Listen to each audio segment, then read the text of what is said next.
Olá pessoal, tudo bom? Vamos assistir mais uma aula de Química.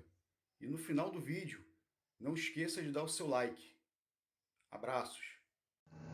Nesta aula, vamos estudar as substâncias, as suas classificações e combinações que irão resultar nas misturas. Elemento químico é um conjunto de átomos isótopos e que pode ser indicados através de seus símbolos provenientes de seus nomes de latim ou grego, como visto na tabela.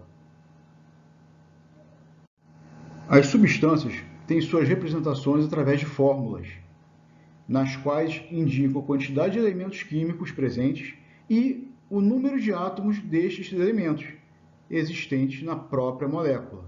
Como, por exemplo, temos a molécula de água, que possui 2 átomos de hidrogênio e 1 átomo de oxigênio.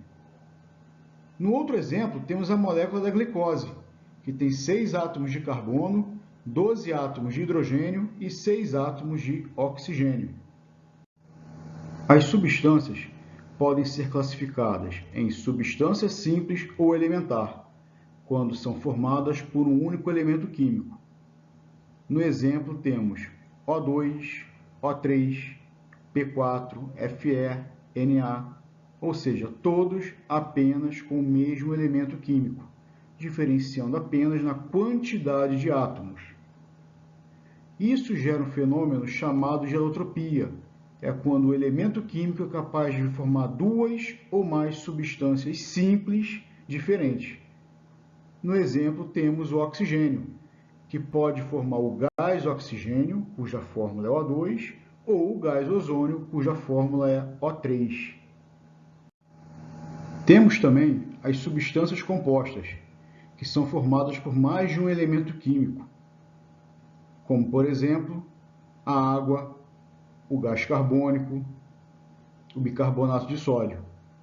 São substâncias que possuem elementos químicos diferentes. E com isso, podemos ter o fenômeno da mistura, que vai ser a união de 2 ou mais substâncias. Como, por exemplo, o ar atmosférico é uma mistura de vários gases, a água com sal, entre outros. As misturas podem ser homogêneas, que nesse caso possui uma única fase, ou seja, um único aspecto visual. Neste exemplo, temos a água com açúcar dissolvido, onde nós olhamos essa mistura e não conseguimos identificar onde se encontra cada substância. Uma observação é que toda mistura gasosa é sempre homogênea, ou seja, formadora apenas de uma fase.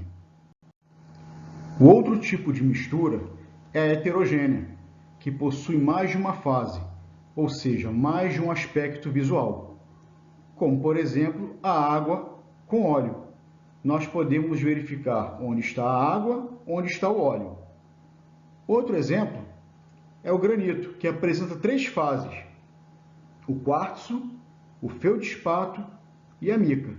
O quartzo é a parte mais branquinha, o feldspato é a parte amarelada e a mica são os pontinhos pretos presentes no granito.